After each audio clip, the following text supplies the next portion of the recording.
وہ کون سا گناہ ہے جو انسان کرے تو رب تعالیٰ خود بھی ناراض ہو جاتا ہے؟ اللہ اکبر۔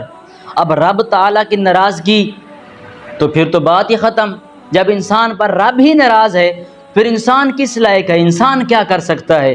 تو یاد رکھیے ایک ایسا گناہ ہے، سرکار علیہ الصلوۃ والسلام نے فرمایا رضا الرب فی رضا الوالد و سخط الرب فی سخط الوالد، کہ جس انسان پر اس کا والد راضی ہے اس پر رب راضی ہے، اور جس انسان پر اس کا والد اس کا باپ ناراض ہے اس پر رب تعالی خود ناراض ہے۔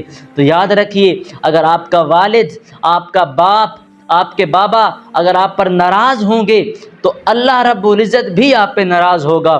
رب تعالیٰ آپ سے خوش نہیں ہوگا، خوش تب ہوگا جب آپ کا والد، آپ کا باپ آپ پر راضی ہوگا، آپ سے خوش ہوگا۔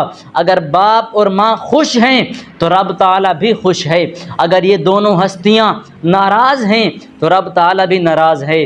تو یاد رکھیے ہمارا درس دینے کا مقصد مختصر صرف یہی ہوتا ہے کہ آپ تک ایک ایسی بات پہنچائی جائے جس کی آپ کو ضرورت ہے، جو آپ چاہتے ہیں آپ اس پر عمل کریں تو اس کا ثواب ہمیں بھی ملے گا، ہمارے اساتذہ کو بھی ملے گا، اور جو ہمارے ٹیم ہے جو ہماری اور ہمارے ماں باپ سب کو اس کا ثواب پہنچے گا۔